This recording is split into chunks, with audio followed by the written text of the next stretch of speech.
Paz do Senhor, meus queridos. Eu quero aqui meditar numa passagem da Bíblia Sagrada que fala sobre a multiplicação dos pães e dos peixes. A Bíblia diz que junto com Jesus havia uma grande multidão de praticamente 5.000 homens, fora crianças e mulheres. E a Bíblia diz que já era tarde e o povo estava para ser dispensado para ir embora. Quando foram para fazer isso, alguns disseram: Senhor, mas se mandarmos eles embora agora, eles podem desfalecer no caminho. E o Senhor Jesus disse aos discípulos para que os discípulos dessem de comer a eles. Os discípulos respondem: olha, Senhor, nem com 200 denários podemos comprar pães para essa multidão. E a Bíblia diz que Jesus pergunta aos discípulos, dizendo a eles: o que vocês têm aí? Os discípulos em si não tinham nada, mas na procura ali, os discípulos encontraram um menino. E este menino tinha 5 pães e 2 peixinhos.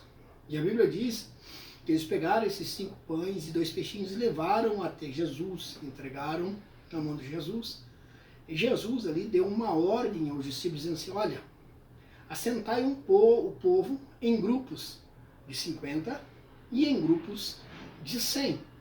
Olha que coisa interessante, Jesus deu uma ordem a eles para eles fazerem isso. Jesus não pediu para eles fazer um grupo de 51 pessoas, nem de 49. Jesus não pediu para eles fazer grupos de 101 pessoas, nem de 99. Mas pediu para os discípulos fazerem grupos de 50 e grupos de 100. Isso quer dizer que Jesus, não dá nada aos seus discípulos que eles não possam executar. Jesus não dá nada aos seus discípulos que eles não possam realizar. E assim os discípulos foram. Outro ponto interessante, os discípulos obedeceram a Jesus, fizeram como Jesus disse, separaram o povo de 50 e grupos de 100. Aí Jesus, depois que os discípulos fizeram o que Jesus tinha mandado, Jesus pega os 5 pães, pega os 2 peixes, levanta aos céus e dá graças a Deus pelos pães e pelos peixes. Olha que coisa linda. Depois disso, houve-se o quê? A multiplicação dos pães e dos peixes. Jesus agradeceu a Deus pelo pouco que tinha.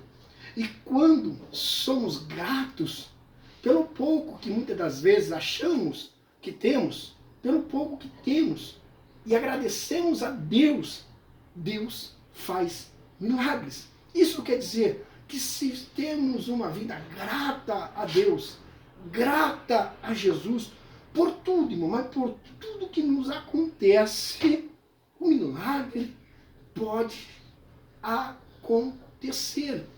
Se formos gratos pelo pouco que recebemos, muitas das vezes, Deus pode claramente fazer um grande milagre em nossas vidas. Então, Jesus deu uma ordem, os discípulos executou. Por quê? Porque Jesus não dá tarefa que não possamos fazer. Segundo, devemos ser gratos. Ter gratidão no nosso coração, não ser gratos apenas de boca, mas ter gratidão dentro do nosso coração por tudo aquilo que Deus faz, ou por aquilo que Deus tem nos dado, mesmo achando que é pouco. Mas esse pouco, Deus pode fazer grande milagre em nossas vidas. Deus abençoe aos irmãos.